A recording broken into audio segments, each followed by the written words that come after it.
Un libro que no habla sobre libros, sino de la historia y la cultura de la humanidad. Bueno, pues el resumen, la crítica y la reseña, todo junto, del infinito en un junco, de Irene Vallejo. ¡Comenzamos!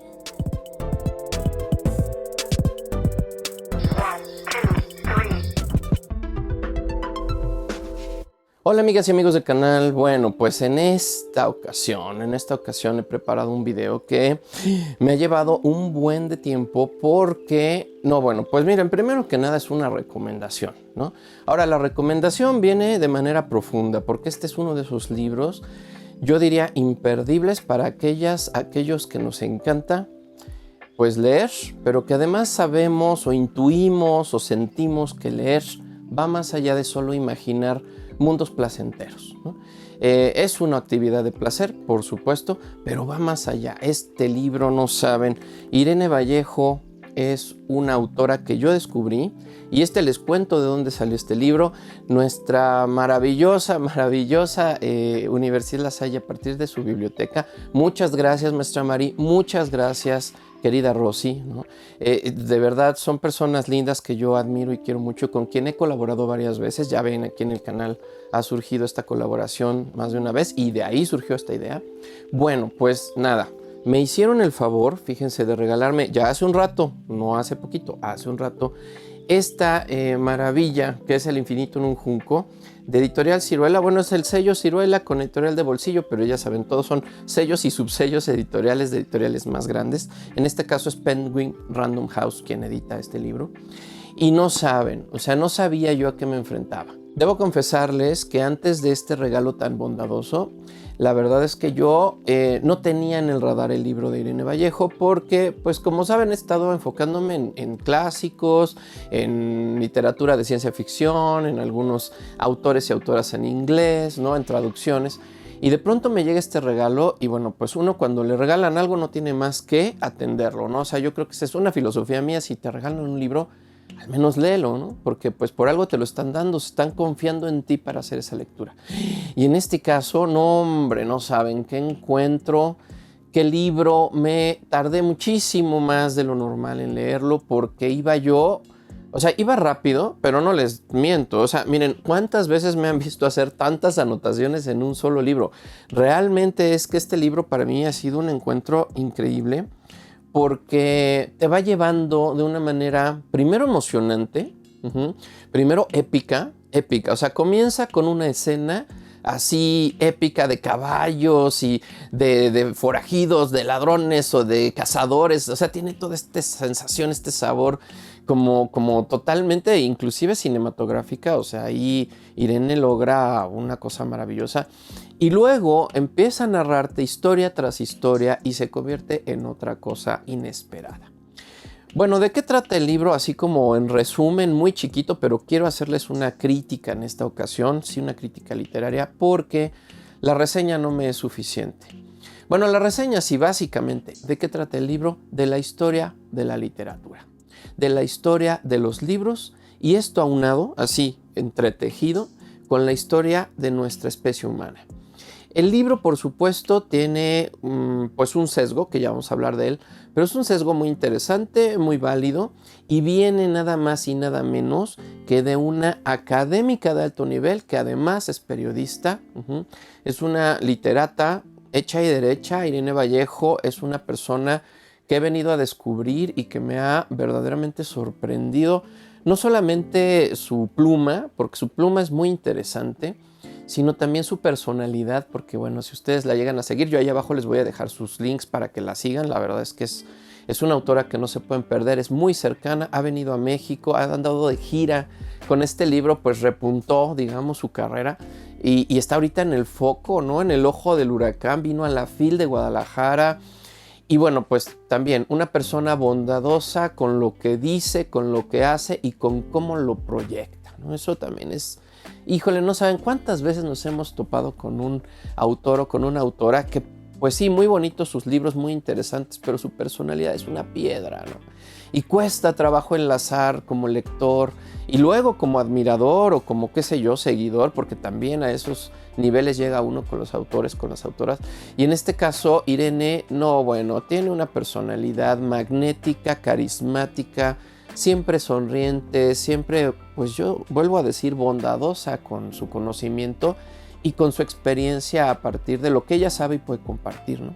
Y bueno, nada más que les digo, es doctora en filología y bueno, pues una académica en todo su esplendor. O sea, con quienes ustedes, de mi querido público, maravillosas amigas y amigos, saben acerca de estudiar un posgrado, ahora imagínense llegar al doctorado y hacer estas estadías, estas estancias en lugares, ¿no?, internacionales. Ella es española y luego estudiar filología. Filología que para mí, ustedes saben, Tolkien es un gran referente literario, pues básicamente porque todo ese acervo que tenía el señor Tolkien venía también de la preparación académica que él tuvo, ¿no?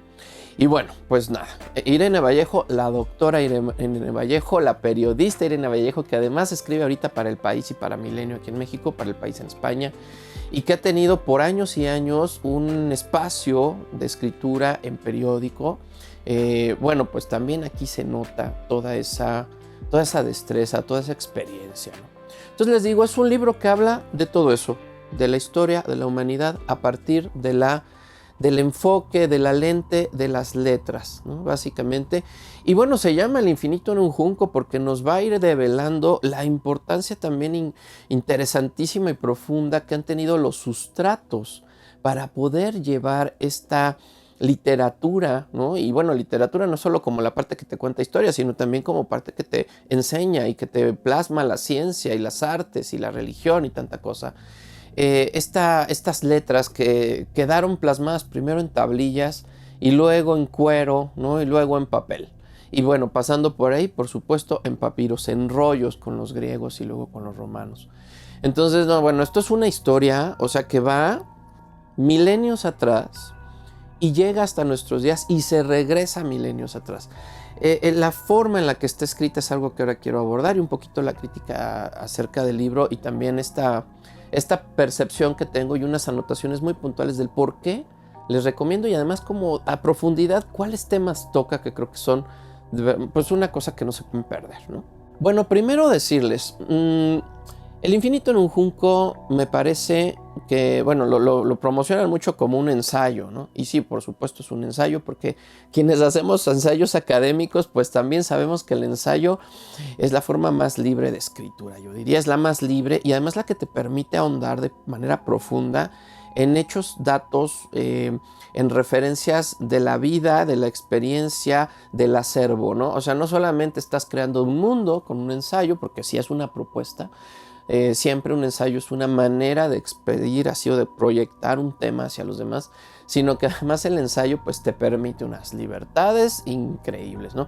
Y aquí el ensayo a mí me deja pues en una disyuntiva o en una mezcla o en una escala, ¿no? No es un ensayo académico, pero tiene todos los componentes que podría uno esperar de base de un ensayo académico, y por el otro lado no es un ensayo periodístico, un ensayo literario, porque aunque te cuenta historias con esta narrativa donde ella misma dice, bueno, yo me imagino que así fue, yo me supongo que así sucedió, y entonces te cuenta una historia ahí muy linda, muy bonita en muchas ocasiones, pues también tiene esta situación donde la pluma periodística se nota de alguien que sabe hacer nota, así, se nota la nota periodística, ¿no? Y bueno, de pronto pues parece que está uno está leyendo una columna en un periódico, pero luego parece que está uno leyendo un paper y luego parece uno que está leyendo inclusive un diario personal con reflexiones profundas acerca de los temas que toca. Yo les puedo decir, este es un libro cóctel, o sea, es un ensayo de todo un poco, me encanta, me gusta mucho que además, fíjense que al inicio yo me enganché porque dije, wow, qué cosa tan épica. Y luego dije, wow, qué referencias tan profundas y tan académicas, como de verdad, de que yo puedo ir y buscar en estas referencias y voy a encontrar más información, que eso es algo que me encanta, de estas dobles, triples lecturas que uno le hace a los libros. Pero de pronto también dice uno, órale, qué onda con esta escritura donde hay una divulgación de la ciencia. O sea, a mí me parece que Irene logra divulgar esta parte de la ciencia que ella representa de una forma pues hasta exquisita, hasta bien urdida, bien tejida, y de pronto también me parece que lo hace con toda la intención de acercarnos a todos y a todas, o sea, a todos niveles y a todas las personas, pues a un tema que luego resulta estos temas de los clásicos, y hablar de Platón y hablar de Sócrates, hablar de Alejandro Magno podría parecer no solo aburrido, sino tedioso y fuera de lugar para muchas generaciones jóvenes.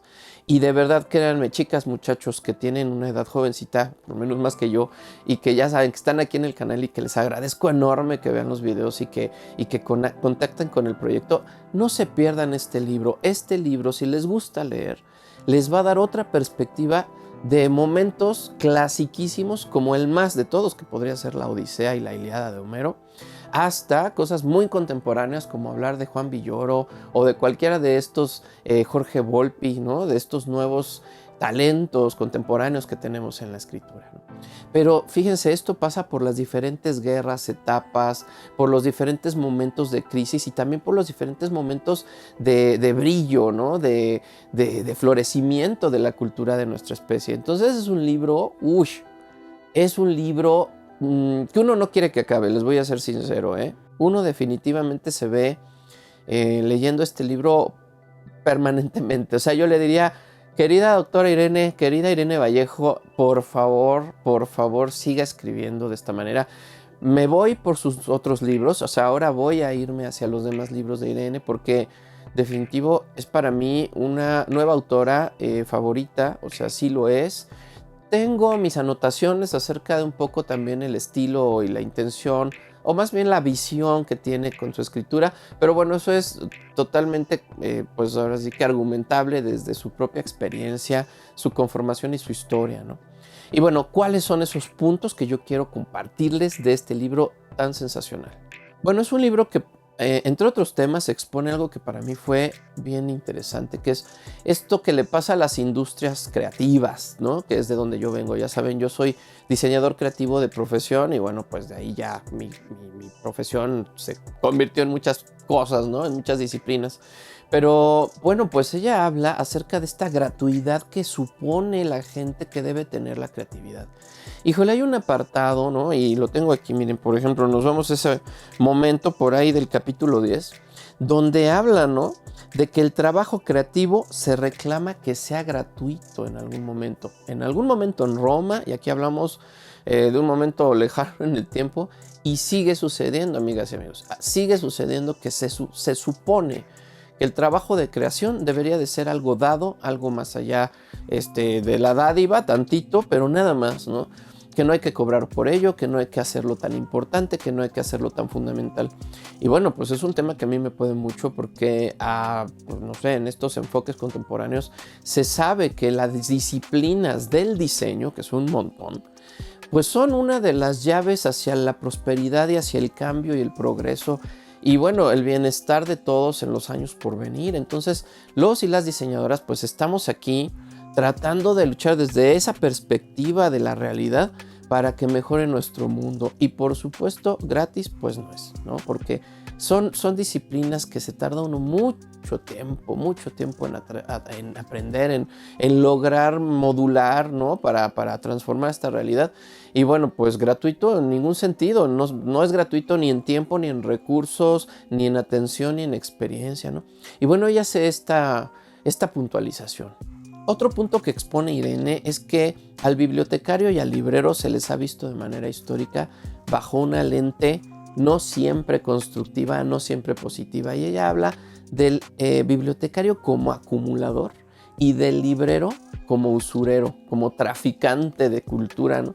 Híjole, esto a mí también me resuena muchísimo porque muchos de ustedes saben que yo, bueno, primero, o sea, los bibliotecarios, las bibliotecarias, que además en la historia de las bibliotecas, sobre todo contemporáneas y modernas, pues son las mujeres las que han estado al pie del cañón en las bibliotecas, han sido la salvaguarda, ¿no? de esta cultura escrita que podemos acceder a ella. Y bueno, de pronto ella que argumente esto me parece muy poderoso porque ver a los bibliotecarios como acumuladores, imaginen ustedes, y que ese sea el pretexto de pronto para denostar la profesión de la bibliotecaria, del bibliotecario, me parece escandaloso y puntual. Y además me parece de verdad una cosa muy, muy real, muy real. Y luego hablar, ¿no?, de los libreros como gángsters, ¿no? Como esta gente que el usufructo con la cultura escrita, con los libros, ¿no? Es un señalamiento que a la fecha sigue sucediendo. O sea, inclusive a nivel de librero digital, yo he estado ahí en esos foros donde se habla de cómo están usufructuando con algo que debiera ser gratuito, que son los libros, ¿no? Cómo están traficando, ¿no?, estos libreros con los libros, cosa que sí, claro, hay espacios, hay personas que lo hacen con todo el dolo y con toda la mala intención de que un libro, pues que a lo mejor debiera de tener un precio o un momento económico pues más asequible, ¿no? Bueno, pues lo inflan y tratan de ganarle el 1000%, ¿no? Pero la mayoría de nuestros libreros no son así, ¿no? De nuestras libreras. Son personas que están haciendo una curaduría para acercar esa cultura escrita hacia los lectores y coleccionistas que estamos ahí ávidos de ediciones especiales, de ediciones que ya no están en imprenta, de autores y autoras que a lo mejor son bien difíciles de conseguir en nuestro país, ¿no? Entonces, bueno, pues Irene pone esos puntos sobre las IES en este apartado tan sensacional que es la gente que se ocupa de gestionar los libros, ¿no? Bueno, luego habla de la censura como promotora de la libre expresión. Miren nada más qué tema tan rico. O sea, ella dice, bueno, y pues de manera histórica, los censores, todos aquellos políticos, religiosos, todos aquellos líderes que van en contra de la lectura y de algunos libros y de algunas propuestas escritas, y que empiezan a censurar al grado de que puede haber destrucción de librerías completas, lo único que hacen en el largo plazo es generar libertad de expresión, porque es un ciclo, ¿no? O sea, esta destrucción, esta censura, esta cerrazón acerca de lo que significan los libros, eventualmente activa en los lectores potenciales y actuales de ese momento histórico, pues una defensa de esa cultura escrita. Y entonces, bueno, digamos, la respuesta, pues es una nutrida libertad de expresión que se va a todos los niveles, inclusive a la resistencia activa y violenta, ¿no? Entonces, bueno, ¿no? O sea, es muy interesante. Ya habla de los momentos donde las bibliotecas y las librerías sufrieron de esto en varios momentos históricos, desde la antigüedad hasta la fecha. Ya habla de Alejandría, pero también habla de las bibliotecas y de las librerías durante la época del nazismo, ¿no? O de la Guerra Civil Española, por ejemplo. Y entonces, o sea, cómo después de que ocurren estos hechos terribles, las mismas personas salvaguardan un tomo, ¿no?, un ejemplar, y lo replican, o se lo aprenden y lo cuentan, o lo vuelven a escribir, o van y entonces defienden con su vida estos libros, porque saben que esos libros son promotores de cultura humana y de progreso eventualmente, y de ideas que van a lograr el bienestar en otras generaciones, ¿no? Es de verdad interesantísimo cómo ella aborda esta parte de la censura, porque no se rinde ante la censura cuando habla de ella. No dice, bueno, y la censura, no, ella argumenta acerca de cómo esa censura es la semilla para que haya un boom, para que una explosión, ¿no?, eventualmente de estas historias, de estas letras, de estas ideas. Luego nos habla de las modas. Fíjense, es bien lindo esto, porque ella dice, hay cosas, hay aspectos humanos que son inmanentes, que no van a cambiar, que van a estar ahí, que siguen desde siempre, y las modas van y vienen, algunas nunca regresan, y lo permanente de nuestra condición continúa. Y entonces, bueno, ella argumenta esto porque ya saben, ¿no?, ahorita estamos en esta tendencia, en esta bifurcación, en esta, pues no sé, idea de qué va a suceder con la letra escrita contra la letra digital, contra el audiolibro, ¿no? O sea, así de grave, ¿no? Cuando ella expone este punto, híjole, Si bien es real que pues la imprenta pues ha sufrido terrible a partir de que llegaron los libros digitales, pues no va a desaparecer porque dice, bueno, pues en cualquier lugar puedes abrir un libro, esconderlo, leerlo bajo las peores condiciones, inclusive te lo puedes comer. Y esos son casos que ella expone en el libro, ¿no? Y lo digital, bueno, resulta que depende de tantas cosas, del dispositivo, de la conexión, de la aplicación y del insumo, ya sea un PDF, un ebook o algo así, que además hay una alfabetización digital, ¿no? Y si bien tampoco es que vaya a desaparecer, ¿cómo empiezan a convivir de hace unos buenos años para acá? Y ahora empiezan a asentarse los espacios donde cada uno de estos medios y sustratos permiten el acceso a la lectura, ¿no? Entonces hablar de la moda y de las modas, ¿no? Como una situación que humanamente nos va a pasar desde siempre, pero que hay una condición en el centro que permanece, bueno, me pareció un tema muy importante que toca puntualmente Irene.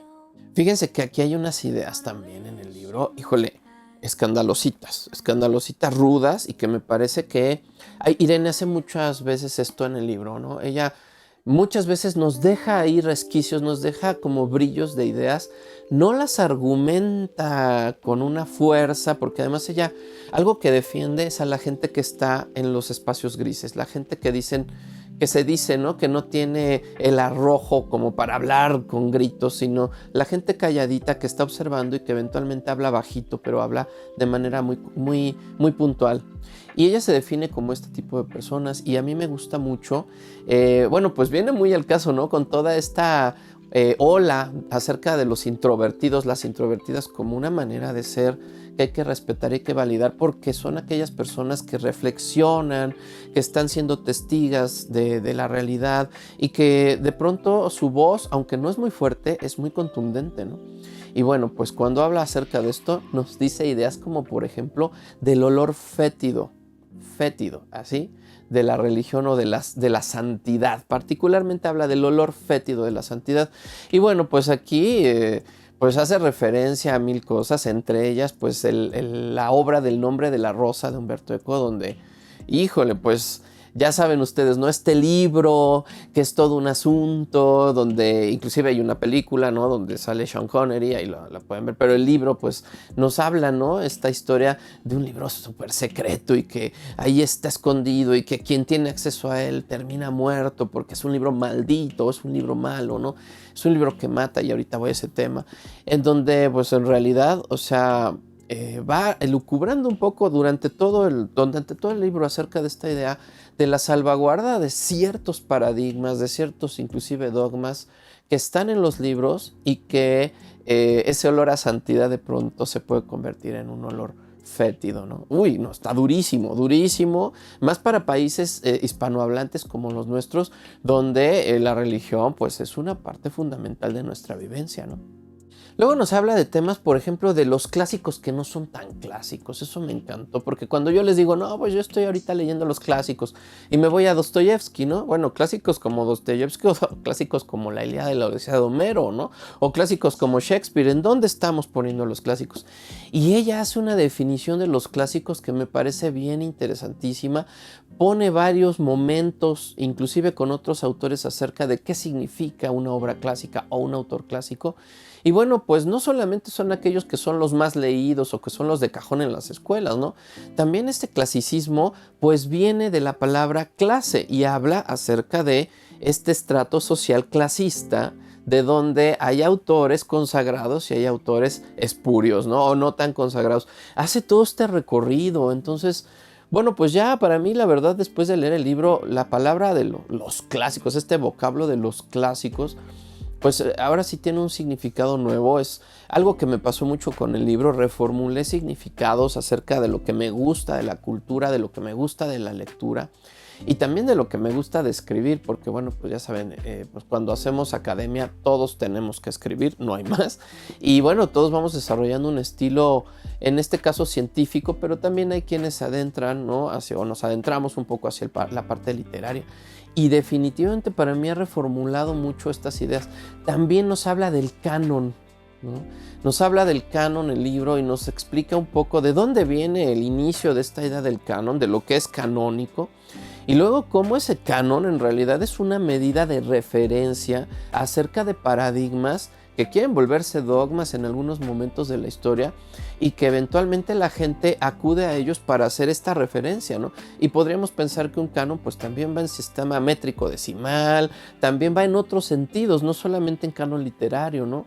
Y bueno, pues es un aprendizaje que de verdad le agradezco a Irene porque pues bien, estos temas los llegamos a tocar en momentos de investigación, pero la manera en la que los explica los reformula muy bonito, muy sabroso diría yo, ¿no? Y bueno, pues también hablando del canon nos dice que es tanto prejuicio como taxonomía. Híjole, esto para mí fue una idea muy, muy interesante, muy profunda, ¿no?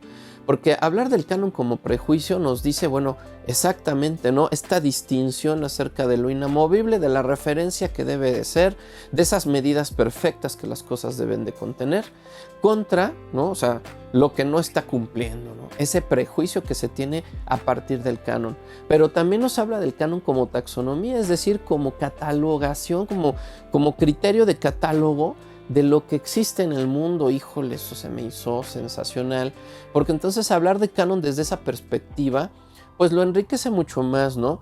Ya no nada más es esta referencia perfecta, hablemos por ejemplo de la sección áurea de Da Vinci o de Fibonacci, o por el otro lado de Le Corbusier con su sodicha sección áurea, ¿no? O sus mediciones estas corpóreas para la arquitectura, ¿no? Pues estos cánones, cómo es que de pronto pueden ser enriquecidos cuando los vemos como taxonomía, cuando los vemos como un catálogo de posibilidades para acudir a transformar la realidad y referenciarnos de ellos, ¿no? Entonces, bueno, esta parte del canon es verdaderamente bonita. O sea, yo les puedo decir, mire, está en varios lugares, ¿no? Está rumbo, por ejemplo, ahí por el capítulo, ahorita les digo, el capítulo es el rumbo al epílogo, ya al final tenemos la idea del canon, y también existe, bueno, pues por ahí del capítulo 35, por ejemplo, ¿no? Habla del arte de amar, habla de muchos espacios que conocemos literarios, muchos. O sea, yo les digo, las referencias literarias y académicas de investigación, ambas, son muy ricas, muy nutridas, muy grandes.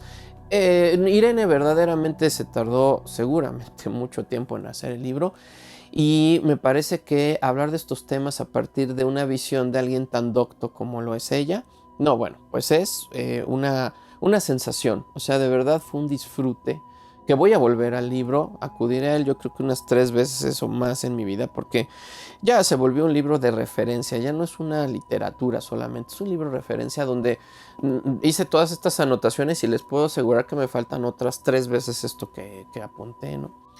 Y bueno, pues algunos datos que quisiera darles adicionales de lo que pienso del libro, ¿no? Ya les dije un poquito como las ideas clave. Habla acerca de la biblioteca de Alejandría, del faro de Alejandría, habla acerca de la Grecia clásica de inicio y de cómo se fue conformando, y luego habla acerca de la transición Grecia-Roma, y de luego habla de los romanos y de la cultura grecorromana y por qué los romanos quedaron embelesados con los griegos, aunque los terminaron bueno, por conquistar, y los odiaron y los amaron al mismo tiempo. Y luego cómo estas referencias nos dan una base para la cultura que consideramos occidental, ¿no?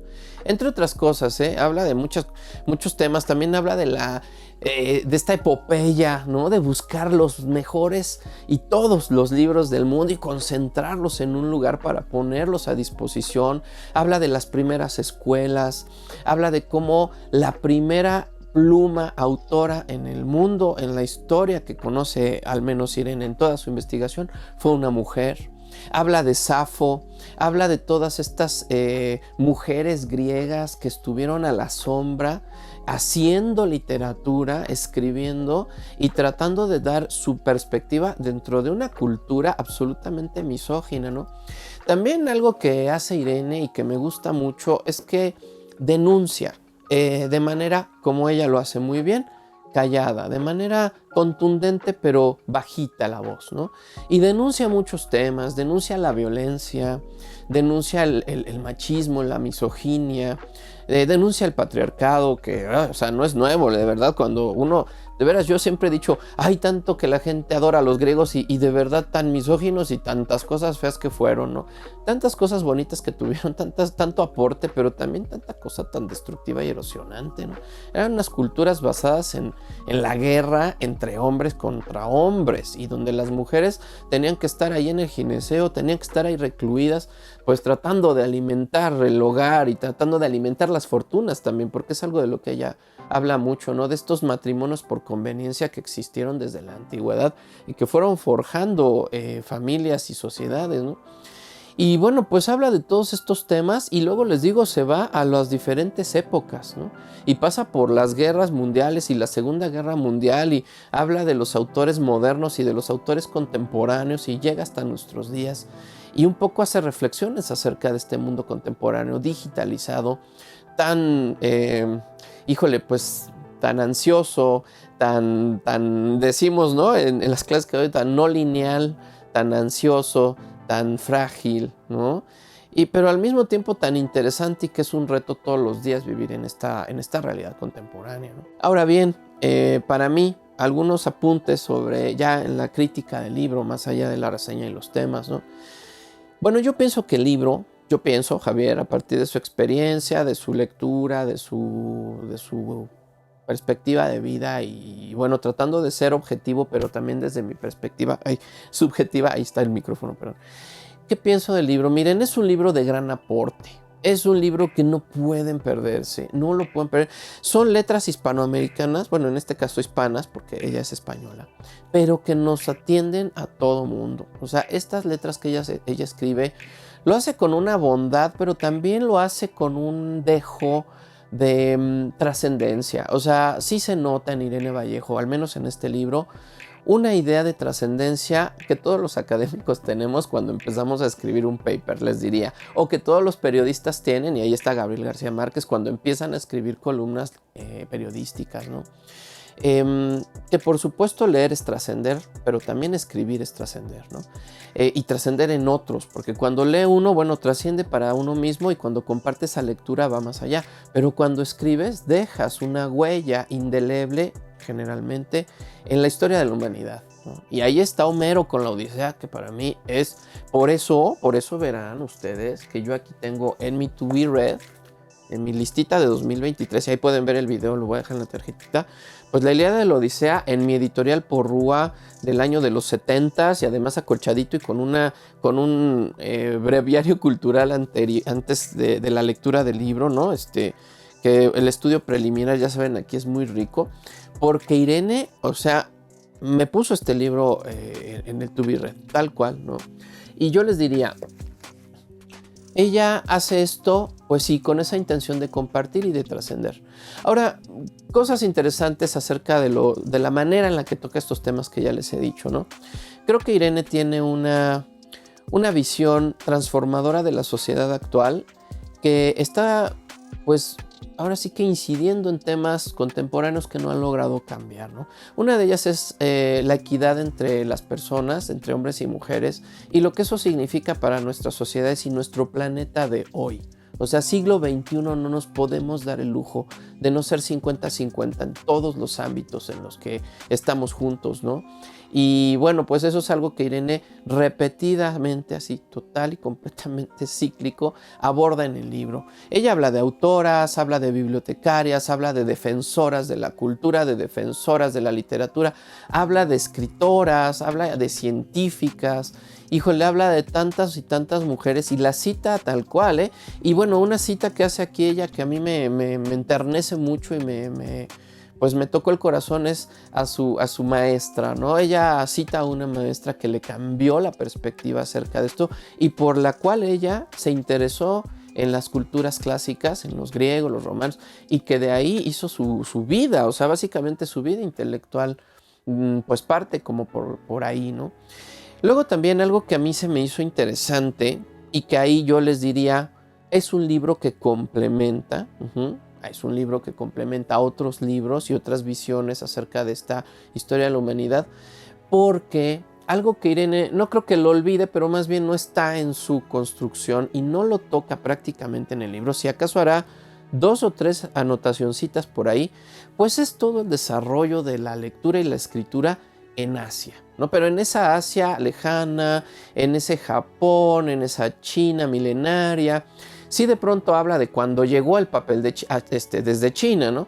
Pero no nos cuenta, por supuesto, cómo es que fue ese desarrollo en China, ni cómo fue que la tinta y el papel pues, nos llegaron de allá, ¿no? Otro tema que no aborda y que a mí me deja un poco corto y por eso complementar el libro con otros libros es interesante, o sería como mi recomendación, es que no va hacia la idea de la escritura por ideograma. Ella hace toda una, de verdad, o sea, un recorrido cronológico, histórico, muy, muy bueno, muy profundo, muy rico, de cómo surge la escritura a partir, pues ya saben, de estas pinturas, estos dibujos que tienen significados y cómo esto era muy complejo y eventualmente llegamos al abecedario, ¿no? El abecedario con las letras griegas, ¿no? Y cómo eso surge y cómo se va conformando ya la escritura actual latina, o sea, la escritura con alfabeto, ¿no? Sin embargo, Irene pues no aborda, por ejemplo, cómo en otros países ese desarrollo nos crea más de 27 caracteres, ¿no? O sea, por ejemplo, ustedes bien sabrán que en China estamos hablando de 50,000 ideogramas en una cultura ya así abundante, en una escritura muy docta, ¿no? O sea, ese es como más o menos el espacio completo de escritura que tienen los chinos y como, por ejemplo, para poder leer un periódico en japonés, pues necesitamos de alrededor de entre 1500 y 2000 kanjis, ¿no? Para poder leer un periódico en Japón. Entonces, como por ejemplo ahí, pues hay una desconexión. O sea, el libro de verdad no toca estos temas. Y pone al abecedario, ¿no? Como el gran invento, que sí lo es, pero se olvida totalmente de todas estas otras maneras de adquirir la escritura y la lectura, que además, desde mi perspectiva, y como ustedes saben, quien sabe japonés o chino, pues enriquecen muchísimo el acervo intelectual de uno, el capital cultural. Cuando sabes leer kanjis, por ejemplo, o ideogramas chinos, ¿no? Pues realmente es que estás entendiendo una realidad de una complejidad, una profundidad más allá de las palabras con abecedario. Entonces, creo que ahí, pues bueno, el aporte de Irene se debe, si ustedes quieren hacer como todo un redondito de esta idea de la humanidad a partir de la escritura y la lectura, pues deberá ser complementado con otras lecturas que hablen de otros momentos, ¿no? Desde el desarrollo de estos temas en Asia, o por ejemplo en Rusia, ¿no? Cuando hablamos del cirílico, o por ejemplo, ¿no? En los países árabes, cuando hablamos con otro tipo de maneras de codificación, ¿no?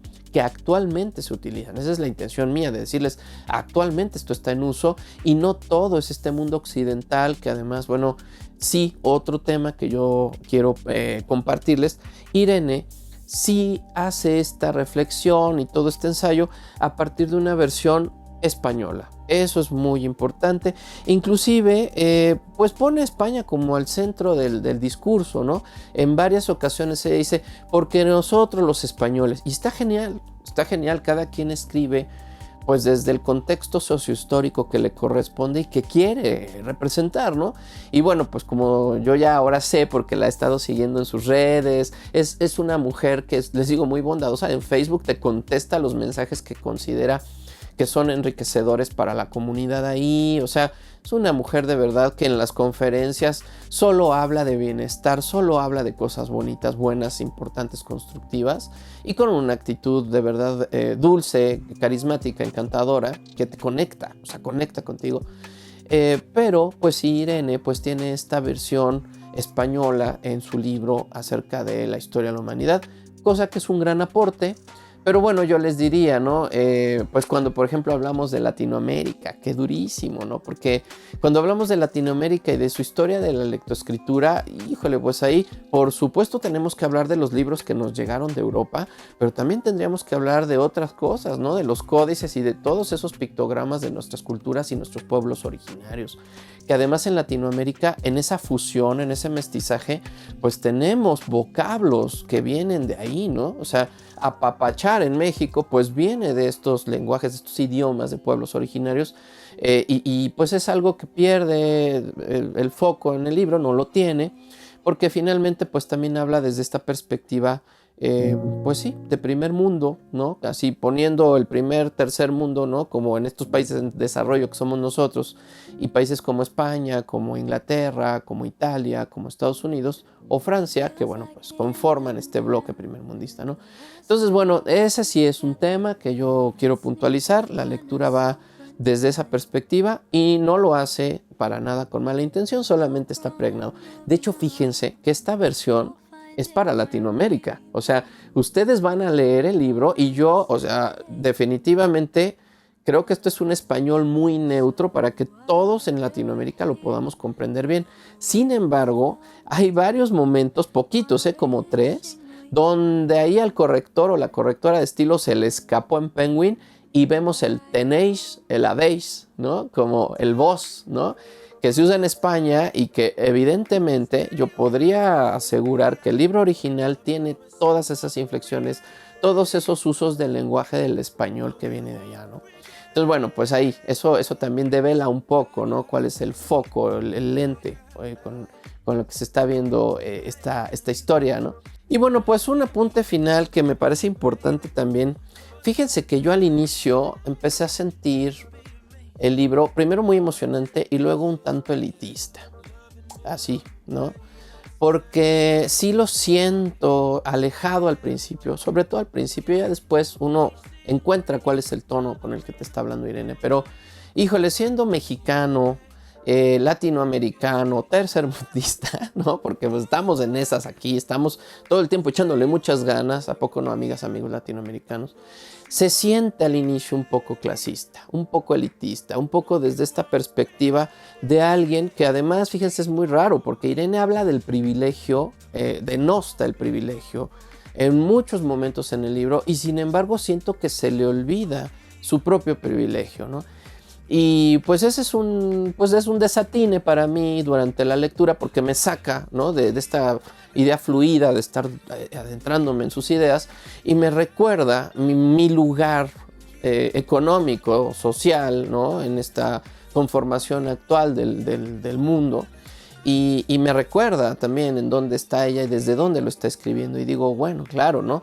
O sea, yo tengo una maestría hecha aquí en México y tengo un doctorado que estoy logrando, ¿no? A partir de una vinculación internacional, pero con beca y ya saben, ¿no? Todo esto.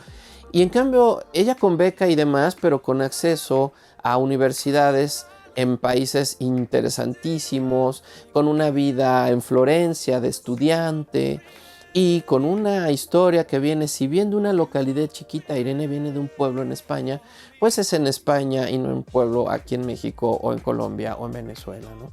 Que es una realidad muy diferente.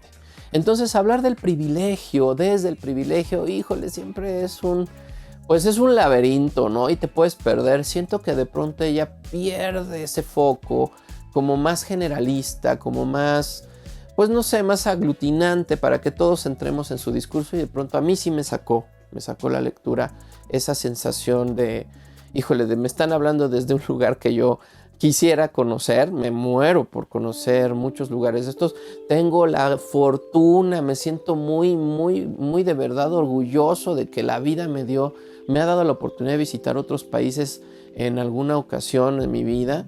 Sin embargo, sé lo complicado que es eso para todos nosotros que estamos de este lado de la realidad económica del mundo, ¿no? Entonces, bueno, pues este libro sí tiene eso al principio, después se le olvida a uno, sin embargo, sí, o sea, el tema de hablar del privilegio, pues es algo que Irene constantemente llama en su escritura. Y bueno, pues bueno, ahí ya nada más es una nota para que ustedes lo consideren, porque creo que para los públicos españoles esto va a ser muy natural, pero para públicos latinoamericanos va de pronto a tener este saborcito tantito de alejamiento, ¿no? Y creo que está sensacional porque también nos muestra pues un objetivo al que podemos perseguir, ¿no? Un lugar al que podemos aspirar, que creo que está muy bien, tener aspiraciones más allá de la realidad que tenemos actual y querer progresar hacia una vida mejor, con más bienestar, con más felicidad, con más recursos, pues siempre, siempre, siempre es algo deseable, ¿no? Por lo menos en mi caso me permite ir por un mejor Javier todos los días, ¿no? Y bueno, para cerrar, amigas y amigos, pues es que este libro verdaderamente es un bastión, yo así lo pondría, que pone un énfasis en los libros como salvaguarda de la memoria de la humanidad. Y no saben cómo me pudo esa idea que contiene todo el libro, ¿no? Yo les recuerdo, yo amo a Asimov, pero sobre todo los libros de fundación en donde hablan acerca de cómo Trantor tenía esta biblioteca y los académicos, los bibliotecarios, la gente que estaba ahí en la biblioteca, defienden con todo este espacio porque es lo último que queda de la cultura de la humanidad en ese momento ficticio, pero que es una cosa que ha pasado muchas veces en el mundo real, ¿no? Y entonces cuando Irene nos expone a los libros como esta memoria viva de letras que además alimenta la esperanza inclusive de los más desesperanzados, bueno, pues a mí nada más me hace suspirar, me hace sentir cosquillos en todo el cuerpo y me recuerda lo importante, lo importantísimo que es en mi vida el saber leer, el poder hacerlo y el poder escribir cuando lo necesito acerca de esto o a partir de esto que he logrado consolidar por la lectura que tengo, ¿no? Entonces, bueno, pues como siempre he dicho, ¿no? Los libros son tiempo comprimido que ganamos al leerlos, puede ser 20 o 30 o 40 o 50 años de historia de alguien que hizo algo y en unos cuantos días tenemos todo ese acervo, toda esa experiencia, ¿no? Y entonces, pues nada, que el tema del título, ¿no? Que es el título original porque en inglés se llama Papyrus o Papiro. Bueno, pues es una decisión de la editorial, Irene la defiende, yo no, la verdad, editorial les falló, pero entiendo que por razones comerciales es más fácil moverlo con Papyrus que con el infinito en un junco en inglés, pero hablar del infinito en un junco es absolutamente atinado, es esto que va más allá de la compresión del tiempo que yo les digo, es la compresión de la historia, la existencia, el universo completo contenido en unas cuantas páginas que comenzó siendo unos rollos, comenzó siendo unas tablillas antes que los rollos y pues que ahora tenemos acceso a 1000 maneras de esto que es la literatura, las letras, los autores, las autoras. Y bueno, pues ya amigas y amigos, pues nada más eso, ¿no? Recomendarles a la autora Irene Vallejo, se ha vuelto una favorita del canal. Me voy a ir por El silbido del arquero, que es el siguiente libro que quiero tener de ella. Muchas gracias, gracias de corazón, querida maestra Mari, querida Rosy, querida Biblioteca de La Salle México, muchas gracias. Hicieron de mi experiencia lectora, híjole, un progreso y una evolución con este libro, no me lo esperaba. Y definitivamente lo voy a replicar a donde yo vaya, lo recomiendo cada que puedo, no podemos perdernos esto. Al final tiene un epílogo y luego tiene un llamado a lo que muy atinadamente Irene le llama la tribu del junco, ¿no? O sea, todos estos lectores y lectoras que pues queremos, ¿no? Esto en nosotros y que abogamos por estas realidades a partir de los libros. Entonces la tribu del junco está aquí, ¿no? La invoca y luego, no, bueno, maravilloso, miren, a partir de la página, que esto de verdad está increíble, ajá, a partir de la página 408 y hasta la página, fíjense nomás, 443, fíjense ustedes cuántas páginas son, encontramos una nutrida bibliografía de referencias a libros y documentos que tienen espacio en el libro del junco, donde está su referencia, dice la página, entonces cuando te habla de tal o cual autor, aquí puedes venir y ver de qué libros estamos hablando o de qué libros, bueno, más bien de qué papers o artículos de investigación o de qué carambas, donde podemos profundizar e ir más allá. Entonces, bueno, también un agradecimiento. Yo esperaría que algún día Irene vea este video. Y si no, no importa. Muchas gracias, doctora Vallejo, porque usted ha hecho un cambio no solamente en mi manera de leer y de asumir esto que desde hace más de 40 años tengo en mí, sino en mi familia, ¿no? Y bueno, no podía más que compartirlo, celebrarlo, recomendarlo y decirles es un gran libro que no deben de dejar pasar. Así que pues, amigas y amigos, muchas gracias por llegar hasta acá del video. Les recuerdo, ¿no? Este es un espacio para compartir, para el bienestar, para echarle ganas juntos. Activen la campanita, denle like y pues ahora sí que repartan el amor, ¿no?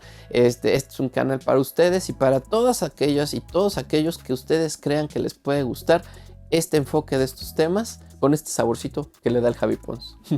Nos vemos en la próxima. Muchas gracias. Bye bye.